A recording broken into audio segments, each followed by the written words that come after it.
access some boring subjects. Understand the risk to our country. Freedom brings people together. You're listening to the We Are Libertarians Network. Learn more at wearelibertarians.com. Delicious cold water on a bright and sunny Saturday morning. It's beautiful. I got the windows open. The sun is out. And we're talking about social media.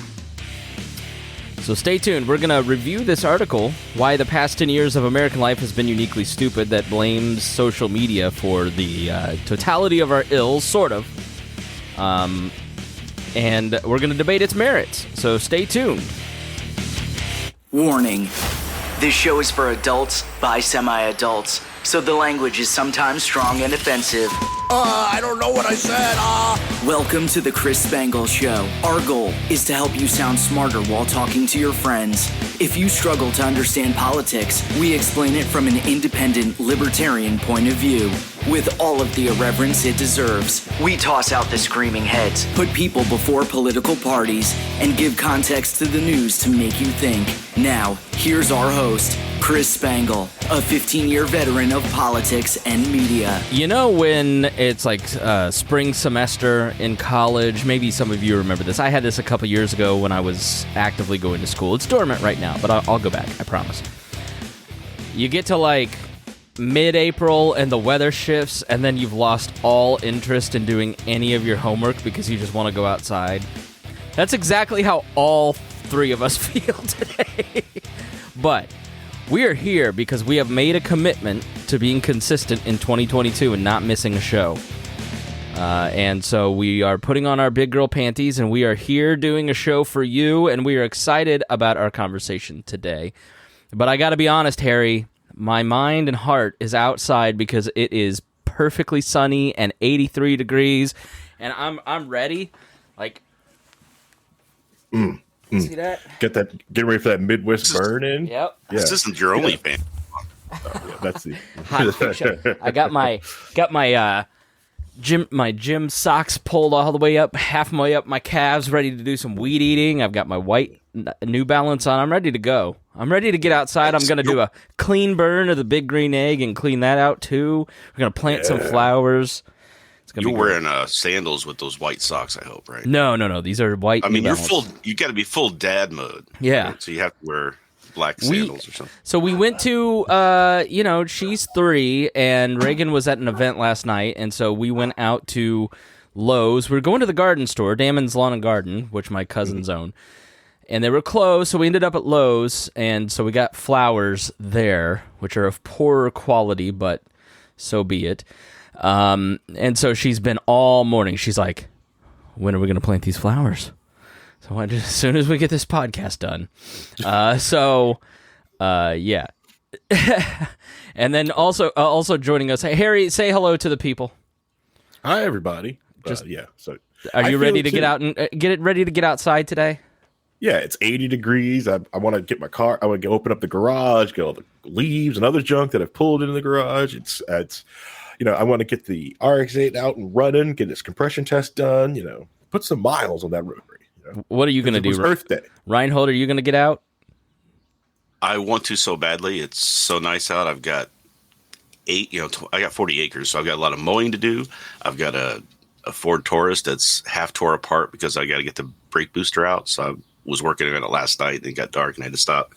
So I want to finish that. I've got trees to cut. I got so much stuff to do right now. Yeah, I mean, and I'm feeling better. It's the first time. I mean, in early April. So we have read the article, or read half the article, and then the other half will be this coming Wednesday's bonus show. But in the bonus episode for We Are Libertarians Patreon, you can hear me talk about my my challenge with a MRSA. It is officially an antibiotic-resistant MRSA infection. And I think I got it at the gym, kind of leaning my head back on the walls of the YMCA steam room. Joining us also here is the pastor of Disaster, Vaughn, the social media disaster today, as you'll hear. And so I went to my 5th doctor's appointment in 2 weeks on it. And it's on the back of my neck, and it like swelled up really bad and huge. And I was really, really sick for like a week and a half but we were consistent with the show. That's, again, it's 2022, or the year of consistency. Yeah. And go ahead, Harry. And any rumors of an assassination attempt on me to Chris is completely unfounded. It's true. He did not try to kill me. This was me killing me. I woke up one Monday and I had like a lima bean, and then the next thing I knew, it was like the entire back of my head was swollen. Ended up in the ER. And so I finally went for a checkup with the dermatologist a couple days ago. And Harry, what do you think, if you go to the dermatologist and he gives you like a protocol for dealing with your MRSA infection, what do you think his advice would be? Well, usually for me, it would be like, here's some ibuprofen and some lotion and just, get some rest. He wants me to take a bath 1 time a week in bleach, and he gave me some antibiotic ointment to rub on my anus. What kind of, what? Are you in Gary? Is this Michael Jackson's doctor? No. So apparently you bathe in bleach and it kills the MRSA, and then you have this antibiotic ointment you're supposed to put in your nose and on your fingernails, and apparently there can be a colony of staph infection on your anus. But I'm not doing it. I'm not going to do it. It's just not going to happen. I knew a guy who used to treat his poison ivy by scrubbing it with a wire brush and Comet. Oh, what? Why? What? No. He said it took care of it. Okay. Vaughn has what it does with the wire is it breaks up all the pustules and stuff at one time, gets it all out of there, cleans it all up. Reinhold had to. His great grandmother did that to him back in '32. Yeah, remember we didn't have actual doctors back in the day. We had to wiping his butthole with corn cobs. Isn't it crazy to think that like toilet paper wasn't popular till the 20s and 30s, and so people just use corn cobs to wipe their butt? I found out last night that actually brushing your teeth with toothbrush and toothpaste wasn't something that was a thing until after World War II. Really? And all the GIs who were taught to do that during the war brought it back, and they started doing it. Before then, people would just take like salt and rub it with their teeth. In ancient Rome, they used a sponge on a stick, and everyone used the same sponge. Oh gosh, it's crazy because this infection would have killed me 100 years ago.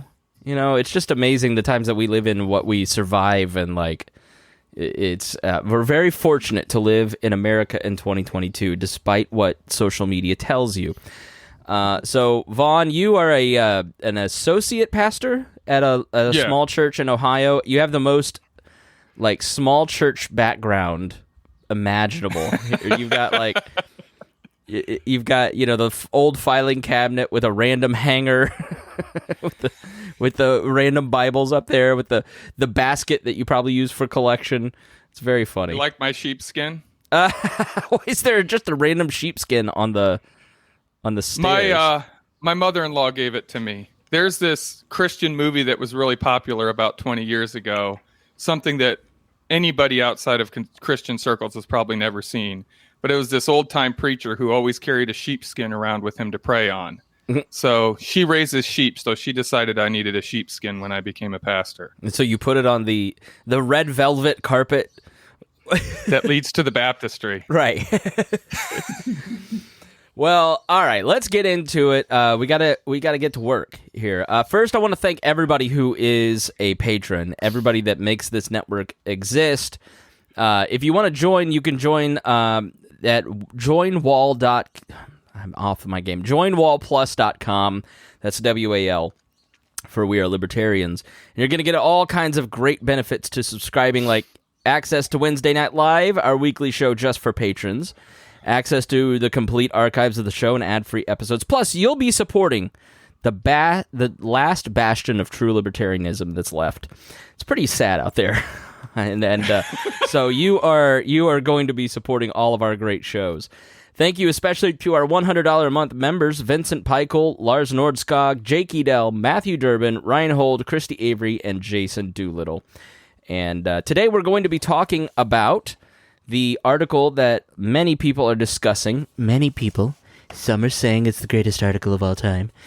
It is Jonathan Haidt's article. It's the lead in The Atlantic. It's 19 pages printed out. There's a ton here.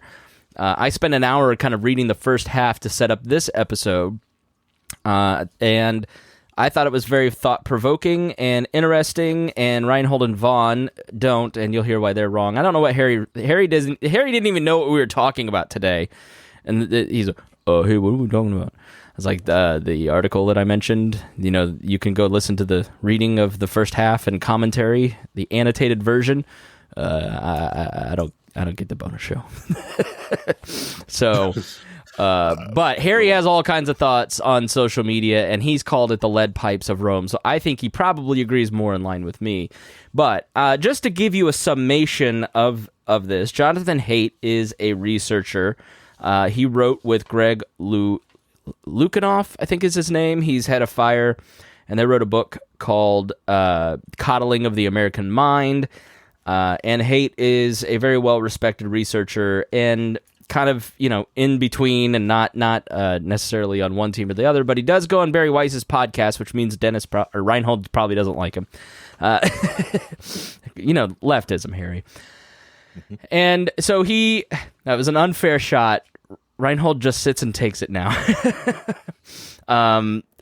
And so he starts off with the story of Babel and talking about how Babel, you're not familiar with it, they're building a tower. I probably should let the pastor explain it, but they're building a tower up to heaven, and God and the angels come and scramble everybody's language to kind of create, a lot of confusion. And his version of the modern tower is social media, and the major transition that we've been going through over the last 20 years with it. Excuse me. So, maybe one of you guys, while I cough, can kind of explain the internet in 1 minute or less up until about 2014, when social media really started. Because social media up to 2012, 2013 was wasn't very viral. And that's kind of what he talks about. He's like, Facebook and MySpace were posting pictures of yourself. What are you up to? Oh, I'm at home. Very boring stuff. And then they added the like button, the share button, the retweet button, and that's when the virality kicked in and really changed things. So, Harry, what was the internet like in the before times? The internet was a beautiful, amazing series of tubes that connected things together. It's like a tube. Well, technically, it kind of is. It kind of is tubes, but basically, just a bunch of computers all talking to each other and sending different code and bits back to each other. But the internet in the before times was a magical, open place full of, how can you say, of travel blogs and chat rooms and MUDs. GeoCities and GeoCities. People creating sites. Bartleby.com. You went there and you could read old books. And and the cool thing with the internet, it also had a bunch of search engines, so you have to find some of the stuff that was out there. That was the main driving force between how Google got so popular, because of the way it would have their spiders go out and crawl and find different things on the internet. And then people got very excited because they could find things out there that were different, weird, something outside of their normal, or just finding people like them. But they also wanted to be able to share that with people in their own physical community or people that they know. And that was a piece that was missing to a lot of people, because back in the day, instead of the social media that we see, it was BBS boards, and you would only be on boards that your other people had boards on, or someone had or maintained a board. So I was on BBW boards. So what is the internet now for most people? Now the internet is Facebook and Twitter and Instagram for most people. Well, technically, it's just nowhere. Well, Meta, whatever it's calling itself these days. That's most people's internet. So I get frustrated a lot of people when they say "Oh, I've got to have this new powerful computer," but all they really do is get on a web browser and go to Facebook or Meta and Twitter. And I'm like, you don't need a computer. You need a terminal. No, we're calling it Facebook. We're not calling it Meta. We're not participating in that. It's Facebook. I mean, thank you. I can't keep Meta straight. It's just not doing it. I'm not doing it. I hate this company. I was an early adopter. I loved the promise of social media. I have a career. Everything I do didn't exist when I graduated high school, like podcasting, video editing, which it existed, but it was 8 hours to render a transition. It was ridiculous. And Remember out of college render wars. Yeah. I mean, so when 2005 it came to IUPUI, I was on Facebook. I'm number 19 million out of like the 3 billion people that are on it. I mean, I was an early adopter to all this stuff and trying to get my local radio station on social media to promote it. That's how I got the job at Bob and Tom 9 years ago, is that I had become really adept at social media, but you had a lot of organic growth. And over the last decade, Facebook has really like broken its promise with every creator that it exists on their platform. You can't get organic reach. You have to pay them for any kind of reach. You have to remember when your local dentist office was like on a profile, and then they said, no, you got to go to a page, and they incentivized you to go through a page. And they always do this, right? Like there's always the new hot product. Use live video. Use Reels, and we'll give you some algo lift until we steal somebody else's product, and then you'll have to use that because it's completely worthless. Like, I talked a little bit about in the bonus episode just about some of this, but Facebook in particular, I think, is the most unethical of the companies. I don't trust them at all, and so I really, when I read this article about he uses the term techno-democratic optimism, and I would definitely consider myself a techno-democratic optimist. That's why I'm so discordant with a lot of the paleo-conservative libertarians, because they are like, well, we just need to all be growing our own food and living in a field and in a cabin, and isn't Ted Kaczynski great? But I really I think that technology is a force for good in a lot of ways, as I know Vaughn wants to outline. But I think we'd be crazy not to admit that there are some serious problems, and he talks a lot about, in this article, the issues with young women in particular, and the doubling of hospital admittance for suicide amongst teen girls. And, there was another article in National Affairs about some of this that talks a lot about the increase in suicidal feelings and thoughts since 2014 amongst teenagers. And there was the leaked data that was from Facebook that Facebook didn't want out there, but is out there now, is published in the Wall Street Journal last year, basically saying, yeah, teens all tell us that it's Instagram's fault. They all say it is the constant comparison game that they're playing. Their entire world is on social media, and parents don't know what to do, because if they say you can't get on these social media apps, they don't have a social life. So I think all of us oldsters here who had a social life outside of any kind of social media remember what that was like, and how different it is now, which I think plays into some of this. But he talks about how the new game is encouraging dishonesty and mob dynamics, because the old Facebook, the old internet, was about connecting with friends and family, but then along the way, in order to juice the amount of time that people spend, they've gamified things, specifically your brain, to get you to spend 3 out of every 5 minutes on Facebook, which are the statistics that is pretty well known. And users are not guided just by their true preferences, but by their past experiences of reward and punishment, and their prediction of how others would react to each new reaction. One of the engineers at Twitter, who had worked on the retweet button, revealed that he regretted his contribution because it made Twitter a nastier place. We just handed a 4-year-old a loaded weapon. And when they created the viral loop that I was talking about, it started to make people more performative. It started to move away from, if I call Harry on the phone, or he comes over and we barbecue together, you're building connection. But on Facebook, if we're talking, it's usually trying to one-up each other.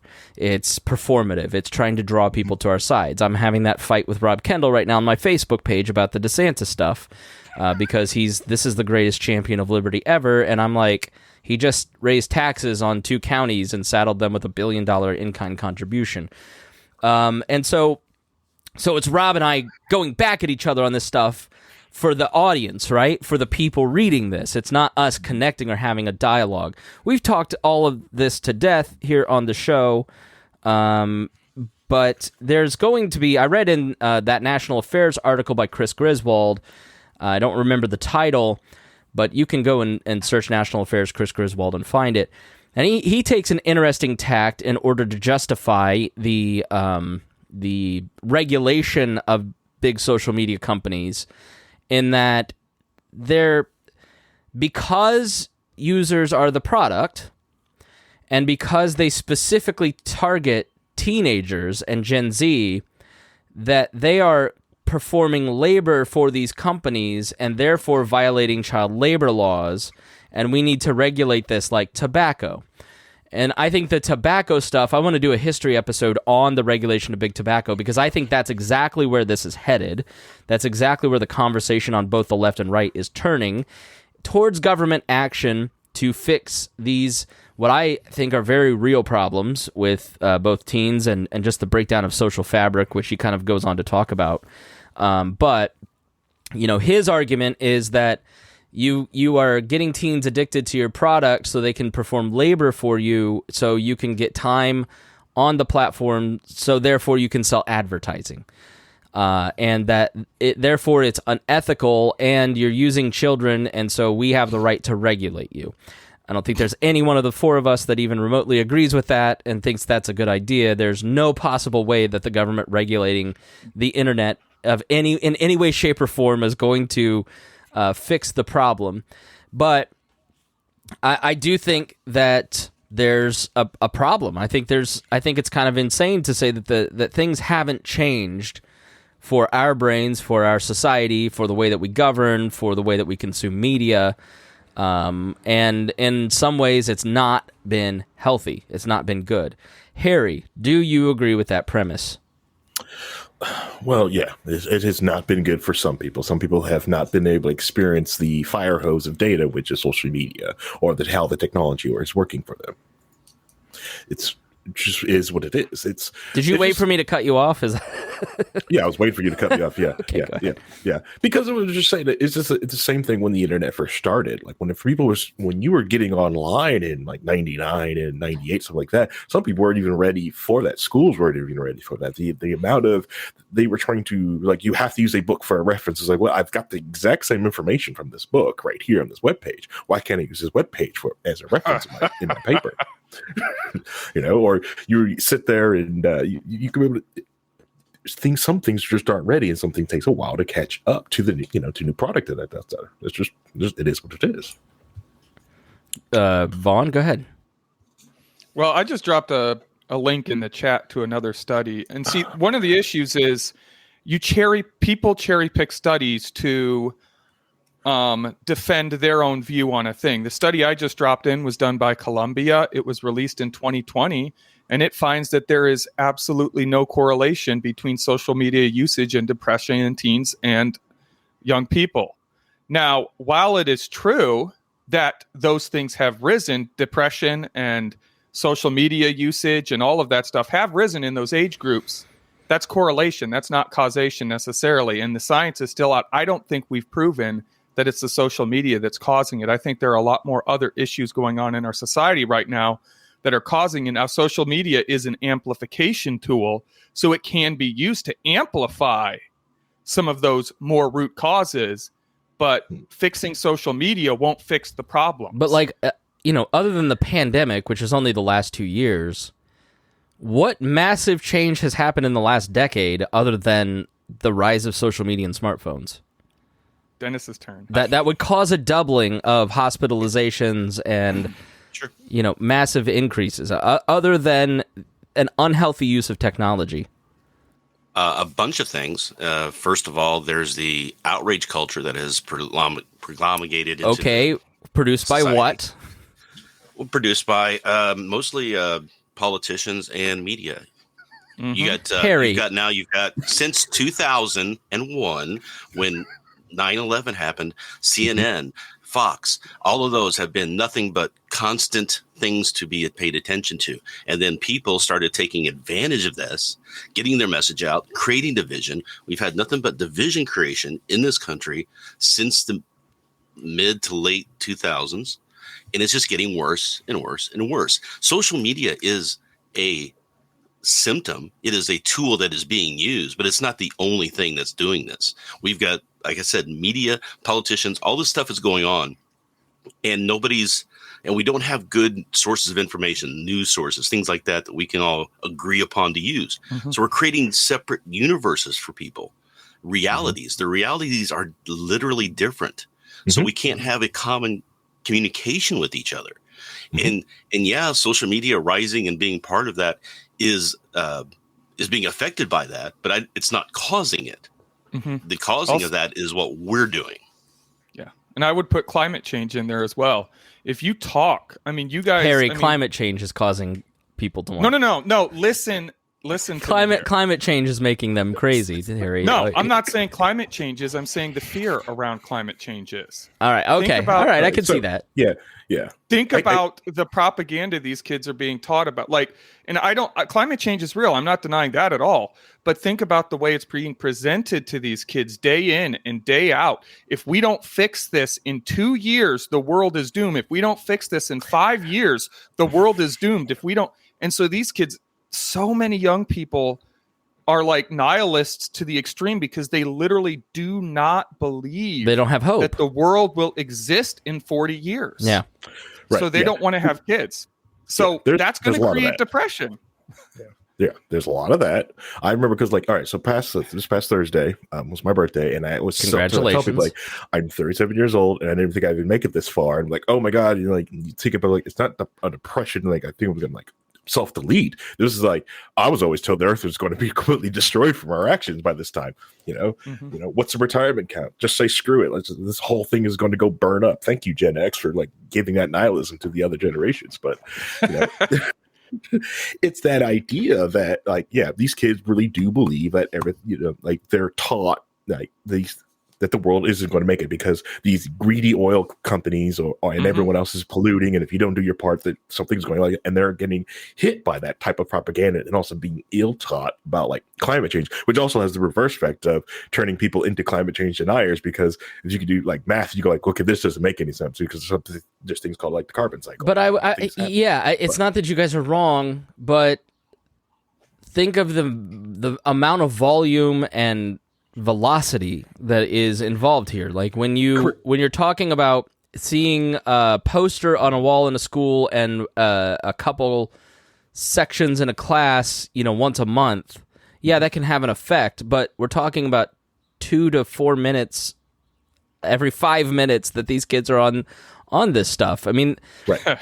I think you're underestimating how much of it they're getting from the schools. They're getting a lot of that from the school, but a lot of it is still backed up from social media. I don't blame the internet. The internet is just a tool to connect computers together, but social media is blastering this stuff. We have proof that Facebook has done freaking mental experiments onto people so they can convince people to do different things, and improperly done code can do some amazing, awful But things. that's sort of the point, is the constant reinforcing of this information is the problem. Correct. It's the viral loop that's the problem. The problem is gamification of it, keeping you coming back, keeping you the same thing with YouTube in the beginning of it when YouTube first started.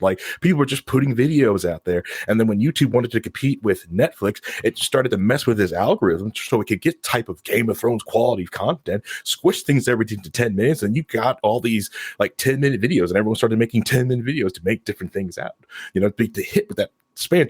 Then they started to prioritizing 10-minute videos, then prioritizing that you upload every day. So this loop of YouTubers having to make these videos, 10-minute videos every day and ever so often to stay with the algorithm loop. It created that thing. Go ahead, Vaughn. I was just going to say, saying that YouTube or social media is the source of the problem, that's not true. The source of the problem is the sources of the information.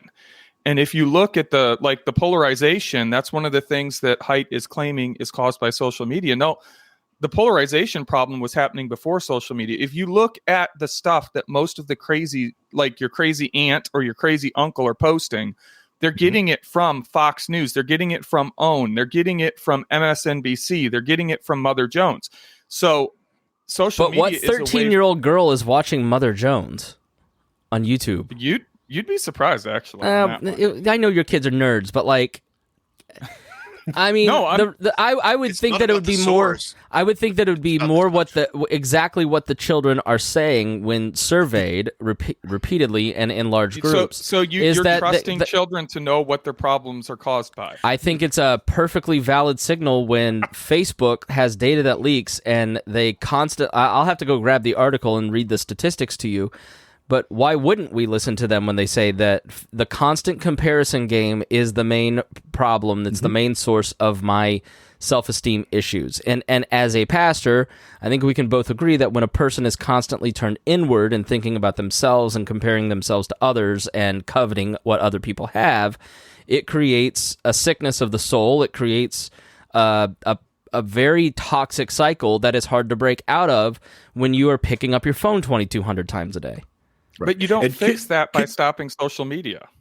Kids are watching Own and Mother Jones, stuff like that, but they're getting it through 10-minute videos of their favorite YouTuber describing it. Hey, I know we talked about slime last week. Let's go ahead and let's talk about this Mother Jones article I have right here, or this Fox News article. They're still getting it. They're just getting it, mushed down from that different exit, but they're still getting it here on social media, stuff like that.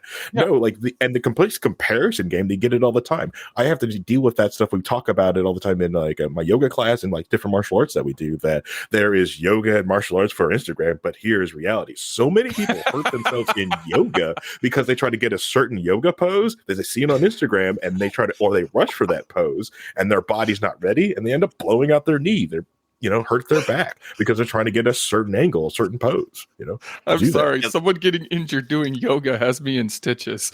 No, it happens. No, trust me. There's tons of yoga injuries. Just because you're on a mat. Oh, And I know. You're just stretching, like you can hurt yourself. There's several different poses that people try before their body is ready, and they just completely blow out their knee. They blow out their knee. Yeah. Because they're just not ready. They have too much weight in an area, or their hamstrings are just too tight, and they force themselves in there because gravity will help them. They blow out their knee. Standing heel to toe. That one usually gets people. Or doing what is it? Not.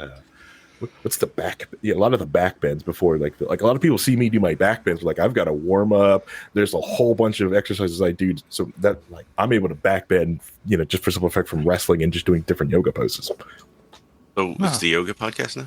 It can be. All right, come back to goat We yoga. can talk about Do wrestling. talk about I know about that. No, Yeah. But Well, we yeah. talk Go, about- my go, go ahead, brain is Reinhold. wrestling. Reinhold, go ahead. Well, when we talk about the issue, and Jackie has a point too, it's that like Instagram helps make girls feel bad about themselves because body dysphoria and things like that. People, there's a lot of body issues that are going on, but that was also being done by Cosmopolitan and all the photoshopping done in magazines and all this stuff. So it's happening. Social media is amplifying it. It's getting it into their brains more often. Instead of reading one Cosmo a month for 5 minutes, you're seeing a Cosmo 15 times a minute. I mean, that's the right. I'm saying it's point. amplifying. It's amplifying the problem, but it's not the problem. It's we can tamp down the amplification, but then we lose all the positive benefits of that amplification tool as well. And we never fixed the problem. Which is? Oh, I mean, it's just how people deal with each other. Yeah, not teaching people how to deal with those things. There's many of the tech people I follow, I listen to tons of tech podcasts, but many of them have frank and open discussions with their children about how to use social media. And they don't ban it from them. They let them use it, but they're like, okay, here's are the things you got to watch out for. Here are the things you got to worry about. And I'm telling you. Whoa. Are you saying that people should parent and instead of letting the government parent? What are you talking about? And honestly, if you look at it in whole, Gen Z on the whole is actually better at using social media in a healthy way than boomers, especially the older generations, because they're learning the rules of how to do it. Harry, do you agree? I think that's a false comparison to compare anything to boomers, because boomers use everything terrible. Well, I would say boomers destroyed our world. People. Here's a good comparison. We had glass jars, paper bags, things were biodegradable and reusable. Then boomers came around. It's Reinhold's fault. He should have stopped them. He's not even really a boomer. Hey, He's check. like Gen X, Gen X. tried Gen to X is stop supposed the to stop boomers. them. We hate the boomers more than the millennials do, and I don't think people understand or they underestimate just how badly that hate is. I do think that you have Vaughn. What was your last point? I knew I'd lose it. That the newer generations are starting to better understand how to use these tools. Yeah, so I think a good comparison is my age bracket. I'm 38, at the spear of the millennials. And when these tools came along, I saw an opportunity to be self-promotional. And it would be impossible for me to scrub myself from the internet. No. Because I saw it as an opportunity to grow a personal brand, to grow things like this podcast, to use it as a promotional platform. And I see in those little time hops that you get on Facebook, there's a marked shift in like 2012. Just exactly right in the time frame that Height is talking about. It's like, and you do this too, if you go and look, it's like Chris Spangle is at home, had a long day, had like very like vanilla stuff, right? And then it becomes very self-promotional.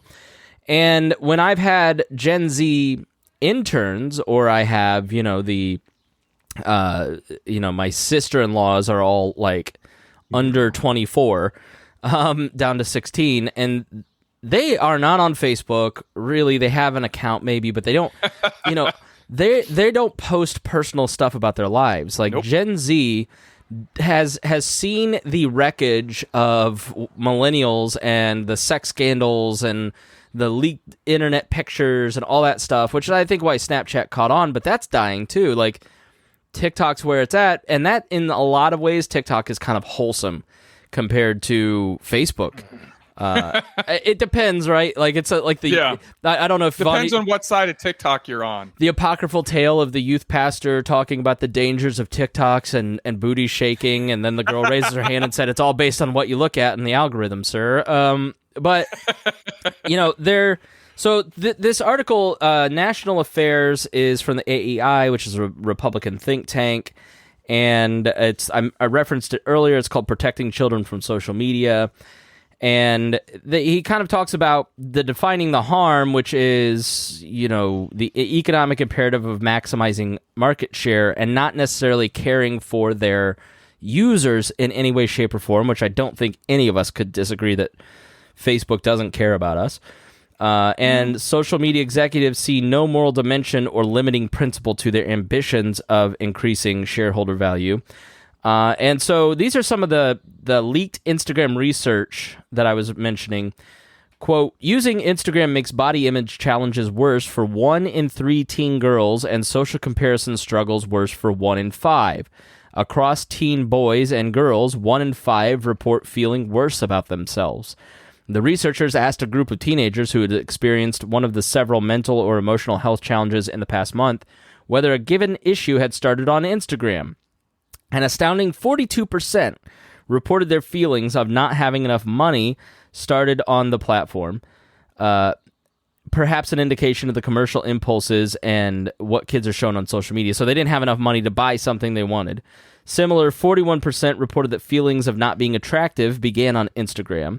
39% said the same regarding pressure to having a perfect image, and 1 in 4 indicated as much regarding their sense of not being good enough. A tenth reported that their depression began on Instagram, 9% that their desire to self-harm did, and 6% that their desire to kill themselves did.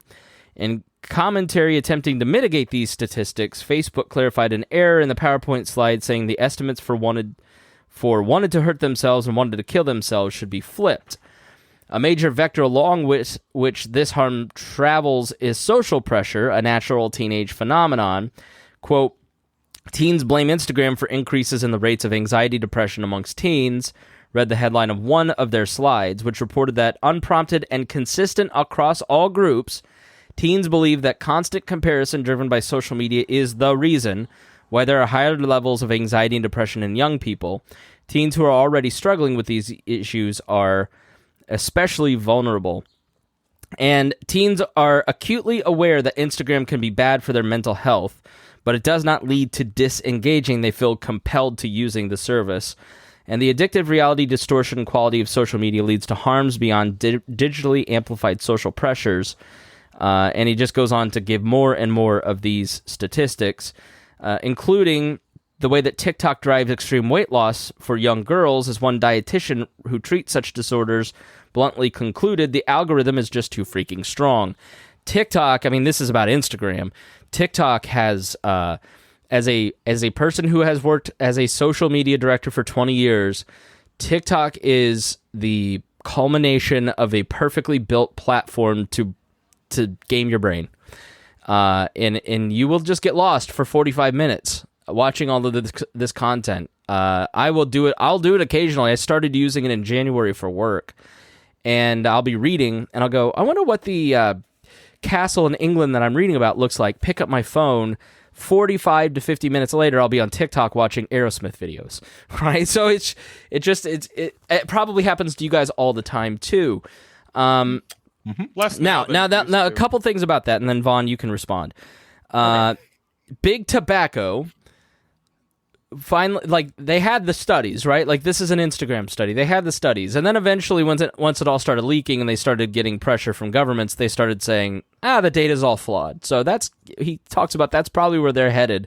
But you can't let up. You got to regulate them. This is poison, Vaughn. It's killing our kids, and for the children, we must regulate social media. Well, here's the problem with that. Number one, shut down Facebook, shut down Instagram, shut down TikTok. What happens? Something new is going to come to replace them. Boom. There's not going to be a vacuum. Something new will come, something that is just as bad or potentially worse. I mean, why is it so bad for the U.S. to go in and overthrow bad dictators? Because we don't know who's going to replace them, right? Right. We could assassinate Putin, and then the next guy to come in makes Putin look like a peace child loving hippie. He could be Z, Harry. It could be worse than Z even. So, and the same thing is true with social media. You know, if we get rid of those, what could replace them? But my biggest concern, honestly, Facebook, you aren't going to find me saying Facebook is a good company. My biggest problem with the article is the fear mongering, especially the one headline, which was people are far stupider, how it's made people stupider in the past 10 years. Well, I'm sorry, but you are greatly underestimating the stupidity of people throughout history. No, I think, and to be fair, Haidt talks about it in the article. He's like, there's no going back. You are not putting this back. All we can do is work within these frameworks, like the future of democracy, the future of how government operates, the future of the Republican and Democratic parties, the future of your kids' social lives. Like, these are all permanently altered, and Facebook intended to do that and did it, and this is just where we're at. So we need to figure out a way forward. I don't think they intended to change things. Facebook, of course, they did. They have far less control over how things have ended up than they want to pretend. Zuckerberg in February 2012, when he's launching the IPO, says, "Today our society has reached another tipping point." He wrote in a letter to investors. Facebook hoped to rewire the way people spread and consume information by giving them the power to share, and it would help them once again transform many of our core institutions and industries. That has happened. It may not have happened in the way that he thought it would, but it certainly transformed society in a big way. It's social media, and in some ways this is a larger conversation about the internet. Many people are using social media and the evils of social media really as a stand-in to talk about the evils of the internet overall. And just this idea that the wrong people are being allowed to talk. And that's the part of the diatribe. That's the part of this that I especially don't like. I'm not saying Haidt necessarily specifically doing it, but a lot of the people who are glomming onto his article here are talking about, like, you had you had Matthew Iglesias write, social media has democratized content and broadened the range of people able to participate in the discourse. And one thing it's done is prove that a huge share of the population is intellectual, lazy, and unworthy to participate. So you have Iglesias saying that the majority of people should not be allowed to have a voice. They should not be allowed to talk. And that's my biggest fear with where this conversation is going, is that's what a lot of these people want. They want the gatekeepers back. They don't want to let people talk anymore. They don't want people to have a voice. They want to control that. They want to be able to say who can talk and who cannot. No, I think we've talked about this in the past. I mean, that's the reason that the New York Times and all these news are that they want to kill Facebook because of do. anger over stealing all of their classified ad money. But I will tell you that Craigslist and all that, Facebook is not getting the return anymore in the same way. Like the reality is Facebook is a dying product, but you're right. There's something that will replace it. But Reinhold, isn't it true that people are dumber now because they're on their social media? They're not reading books like they used to. So there's a lot of reasons why people are dumber now. And actually one of those is something I saw in a documentary yesterday about the use of lead gasoline that actually lowered the IQ of the planet by over 800 million collective points during this later part of the 1990s, 2000s, 2010s. So that's one thing, but that's not what we're talking about now. The clickbait headlines, the creation of the different realities, the being able to use propaganda so effectively. When we have gatekeepers and we have the newspapers, you limit a lot of that stuff because it's harder to, once you have like people in charge, they want to do it right. They don't want to have bad consequences. So they start trying to self-police. They do good journalism is what was coming out of that, right? Now we have citizen journalism, which is great, but the propagation of propaganda and just outright lies that people believe starts to permeate and create these different realities for people. And then there's no common knowledge or common understanding of what's going on that we can work from. There was but that's exactly what he That's exactly what he talks about in the article. You and him actually agree. If you guys had read the article. Oh, I don't. No, I'm not saying I completely disagree with everything he said. I'm just saying some of the conclusions and some of the fallacies he has in there give people the wrong impression at the end of the day. Yeah, there's a whole bunch of wrong with social media, but there's a whole bunch wrong with a lot of regular media. There's a whole bunch wrong with politics in general. All of that is working in congress with each other, and social media is just one of those outlets that's helping cause the problem. If we could get the root problem taken care of, the social media would be less of an issue. Yeah, because he talks about, one result is that young people educated in the post-Babel area are less likely to arrive at a coherent story of who we are as a people, and less likely to share any story with those who attend different schools or who were educated in a different decade. That doesn't necessarily. I see the problems, but I also don't necessarily see that as a problem. Opening up the public square, that's why I have a problem with censorship on these platforms, is closing down the public square and alienating voices because they posted a Jeffrey Dahmer meme is inherently bad. Or a Bleach meme. I mean, we've had a lot of people come into, have more a lot of marginalized groups have a more prominent voice in this era than they did in the past because of that. Yeah. Well, all right. So I've actually had this type of discussion. Harry, I'm going to stop you right there. We can't let you talk. So go ahead. I as someone who's an early adopter on the internet, who's been on the internet for years, like I was actually pro gatekeeping the rest of you losers on the internet. I hated they're making it easier. They're making it all these, and everyone just started getting on the net. And I was like, I don't know. I thought this was a good idea, but some of you guys aren't ready for this thing. And that's why Gen Z is, because they got to see a lot of these bad issues of how other people have used it. So they're just kind of ready for it, because the rest of you guys aren't. Some of you aren't. Some of you have no idea that how this thing works, gets on it. It's just so many easy grandma adjust buttons that you end up spinning up crap and just spewing other crap that you've learned online. And then and just like Reinhold said, it's easy to propagate propaganda because we have no center of truth. Because even though someone does have something, our education system has falsely taught people how to read, studies and how to bring different things together. Our education system has also made people stupid, dumb, and ignorant. They've actually been hip to be ignorant. Most people you have these stupid paper degrees out there. All these people have these stupid paper degrees that have learned nothing. They basically somehow paid and got their way through college, and so they have I've got a Bachelor of Arts, a Bachelor of Science, and I'm this type of scientist or mathematician, but they don't know crap. They don't know anything. I'm not even talking about humanities. Their math is terrible. They have terrible logic. They have no, and then they look down on people who don't have these degrees because they view themselves better than everyone else. When I tell you, I will take any of them on with a truck driver who listens to podcast all day, because that guy's probably technically more well-read than you are. Yeah, so so he kind of brings up a point Reinhold made in the section called Things Fall Apart. Historically, civilizations have relied on shared blood, gods, and enemies to counteract the tendency to split apart as they grow. What holds together large and diverse secular democracies like the United States or India? Social scientists have identified at least three major forces that collectively bind together successful democracies. Social capital, extensive social networks with high levels of trust, which we talked about civil society in a bonus episode a couple weeks ago.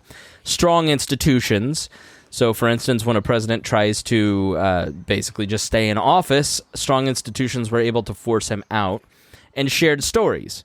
Social media has weakened all three. To see how we must understand how social media has changed over time, and then he gets into the viral stuff. I would, on the trust thing, and I think the trust thing is a very important part of this discussion. I don't think social media is to blame for the loss in trust. No, I think Iraq is. I mean, Vietnam, Iraq, Watergate, it's a continuous slide.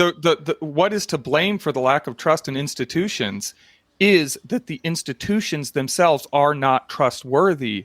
And because of the increase in how, we have so many more ways of learning things and seeing things. We have cameras. I mean, look at the trust in police. I mean, people are learning more and more. Everyone's, the police are more dangerous. They're more violent. They're more everything than they've ever been. No, they're not. They're actually much more professional than they used to be. So funny anecdote. We have cell phones that we can record everything, so we know about it. So that's what's happening. 18. Sorry. This is how libertarian my in-laws are. My 18-year-old sister-in-law read a story about a police officer helping a stray cat or something, and had no concept that police did anything other than hurt people. They helped. It was so funny, the realization. And so part of it is people. In one regard, many of the institutions are just not as trustworthy as they used to be. They are doing things to lose the trust actively. I mean, look at Fauci. How much has he degraded the trust in the institution of the Centers for Disease Control? The past 3 years have completely destroyed Americans' trust in that institution. That's not social media's fault. That's the institution's fault. And so the problem, we're losing trust in our society, but the fix isn't to ban social media. The fix is to build new institutions that are trustworthy. I've got a great thing that happened 1995, right? There's an author named Terry Pratchett. Harry knows who I'm talking about because I went on about him a lot recently. I've read most of his books. Show. Right. So he had an interview with Bill Gates in 1995 for GQ. And he states that he said he was talking to Bill Gates about the future of the internet. And he said he was concerned. He says, let's say I call myself the Institute of something or other, and I decide to promote a spurious treatise saying that the Jews were entirely responsible for the Second World War and that the Holocaust didn't happen. Now, and it goes out there on the internet and is available on the same terms as any other piece of historical research, which has undergone peer review and everything else. There's a kind of parity of esteem of information on the net, so that if it's out there, it's equal to other pieces of information, equal rights, equal time. He says it's all there. There's no way of finding out whether this stuff has any bottom to it or whether someone has just made it up. Now, Gates did not agree with him. Gates responded with saying that the electronics give us a way to classify things. You will have authorities. You will have authorities on the net, and because an article is contained in their index, it will mean something. The whole way that you can check somebody's reputation will be so much more sophisticated on the net than it is in print. Now, who do you think was right? The problem is that society wasn't ready for this. This is like I've been saying before. I love libertarianism. I think libertarianism is the way to go. I don't think society's ready for it, full blown libertarianism. We have to get people to that direction. It's the same thing with pure democracy. This stuff that's happening, is proving that we aren't there yet as a society. We need to get there. We need to work towards it. Well, but there's going to be a lot of stops and bumps and failures along the way to get there. This is just the latest evolution in the transformation of information sharing in our world. And you saw the same type of upheaval with every other one too. Mm-hmm. Yeah, and remember that interview was 1995. There was foresight into this. People saw this coming. Yeah. And we will eventually get gatekeepers, but what we want is the gatekeepers to be society and culture and people themselves, and not Facebook or the Washington Times or the New York Times. Exactly what I've been arguing. Like, the second you start moderating what people can say politically, you're not the good judge of that. They're a horrible judge of that. They're banning Vaughn for bleach memes from 3 years ago. Yeah, there's no reason that Vaughn isn't a responsible person on the internet. On the internet, not in real life. But the reality is that this is where we're at. And so I think, Harry, make your point, and then we ought to talk about what we ought to do as we finish up this episode. Oh, well, go back to those things. It's like when people started like weaponizing the ban button, and then I think the other problem we have are people, like I said, like they just use Facebook to, that is the internet to them, and then being stuck in these places, it prevents us having to be able to have like this thing is an authority, or because I think so many things that went to the internet, they try to mimic things in real life space for that type of like authority figure, and exactly a lot of that is also being dragged out. I think we also have older generations; their souls are too weighed down by the gravity of this world, and they don't want to ascend to get to anywhere else. What they are, you can. Regardless if anyone wants to realize this or not, but education is technically free. It's freaking out there. You can get your bachelor's degree in physics on the internet. You can. It's out there. MIT's been giving away courses for the last 10 plus years online for free. You just take an MIT course. They're great. They're awesome. Go ahead and do one. But is MIT the end all be all of technical schools? Heck no. You can go to Purdue. There's Purdue does stuff like this. Or you can just read a freaking book, go to your freaking library. And I think people's lack of imagination being hampered by a lot of these things are letting them think. Because so I think the correct position is don't buy into the fear-mongering that the internet is bad and that social media is going to kill you, but you do need to be very aware, especially with your kids, that this is a harmful substance, and you need to parent, and you need to use it. And let me say something to you, to channel Miss Pat. If you talk to social workers or teachers, especially social workers in elementary schools, the symptoms of neglect in children are at epidemic proportions right now, and it's not because more kids are being neglected by their parents for any reason other than they're just on their phone all the time. If you're a parent, I have to do it all the time. This morning, I'm sitting there, and she's like, will you play with me? And I'm like playing Civilization on my iPad. And I'm like, no, I'm just relaxing. She's like, please, pretty please. And I'm like, yeah, okay, let's play. But I didn't want to. I didn't want to play with her. I wanted to just relax and play my game and watch Andy Griffith. But you have to, at some point, put down the device and engage in your kid's life. And we had conversation, and it was fun. And so I've really had to kind of take that piece of information from a couple of social worker friends and adopt that in how we parent the child, the 3-year-old, because I don't want her to feel neglected. And being That's on also social a work-life balance issue as well. Yeah, Because exactly. A lot of those parents are glued to their cell phones because they have to be for work. This nonsense notion that you have to be connected 24/7. Right. Yep. And just say to your employer, no. They can't fire you because they can't replace you right now. Especially right now, yeah. You hit that. You give your employer the line like, "Hey, you know what? You can call me after 5 o'clock, but understand that I'm going to be drunk." And so I think you there's a lot of benefits here, and you have to remember the benefits of. All right, around the horn, real quick. We got to get going here. Harry, final thoughts. My final thoughts on this thing is, yeah, social media is a poison, and you should actually understand that it is and regulate it as such. I think it shouldn't be regulated as tobacco. I think it should be regulated like it's kind of like alcohol with your kids. And by regulation, I'm not talking about some government regulation. You should regulate yourself with your own community and how you want to do so in your own family. You don't need the government to come down and put a regulation for it. You can do it yourself. If you need help with it, go ahead, reach out to that local tech person that you know. They will help you with your kids in doing that. It despises me that I have to get my kid online to a GUI interface because that's what our school wants to do. I wanted my daughter to first piece of tech she ever touched or technology would have to be, well, the command line, just like I did, just a blinking cursor blinking at her on a nice, old black and white screen. I had the Tandy set up and ready to go. And school's like, nope, they're getting Chromebooks. I'm like, oh God, this is awful. It's terrible. Hate it. Hate AlphaGoog. But yeah, that's my Reinhold. Yeah, I just think that we need to. So there's a problem with social media. We need to figure out what to do about it, how to best kind of mitigate the damage that can be done while still elevating the positives.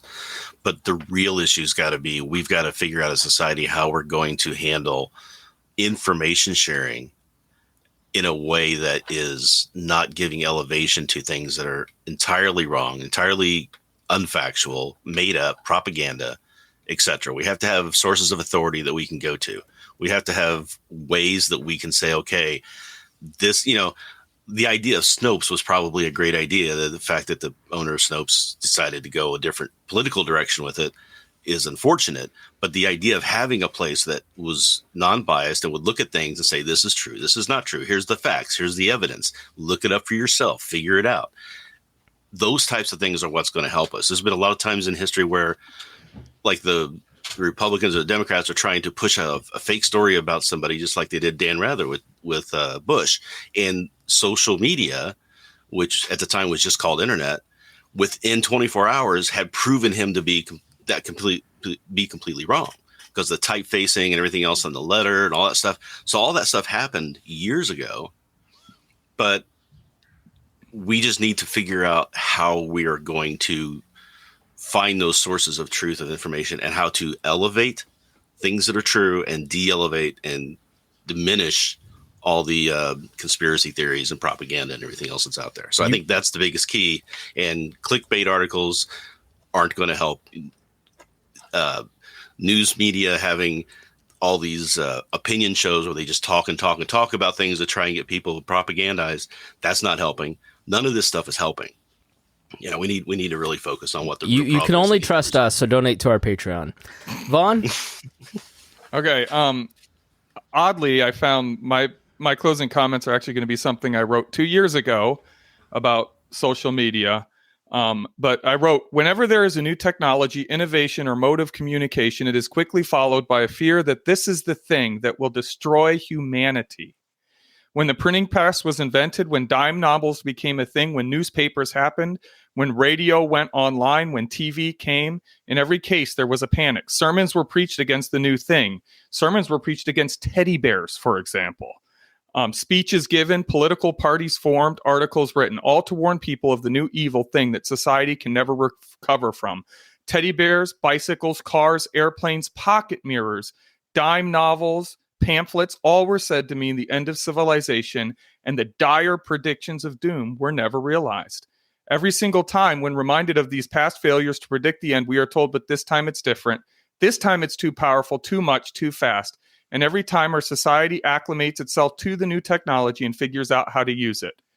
Social media can be a huge blessing. Imagine what this pandemic would be like without it. Imagine what the 1918 flu was like when you couldn't DM your grandma to see how she's doing. You couldn't set up a Zoom with your high school friends in lieu of your 20th anniversary. Right now, I can go to the Facebook wall of any of my friends I'm worried about to see how they're doing. I can send them a quick word of encouragement or support. I can joke around in my group chats and get to know new people. Without Facebook or other similar technologies, and hopefully we'll get some better ones, high-risk people in churches wouldn't be able to attend the church services without being exposed to COVID-19. This was written during the pandemic, by the way. They would be stuck at home alone. Do people use technology for evil? Absolutely, all the time. It doesn't take long for us humans to figure out how to use a new thing in a very bad way. But we also find good ways to use them, ways to help each other, love each other, and care for each other. Instead of panicking over how something new is destroying society, think about how we can use it to do good. It's a tool. It can be used to destroy, but it also can be used to build. All right, very good. Thank you to Vaughn. Thank you to Harry. Thank you to everybody that's listening and to our patrons. We appreciate you being here. Make sure you go and download the podcast in any podcast app. That helps us a lot. And be sure to just be nice to people. All right, thanks for joining us. We'll see you again next week.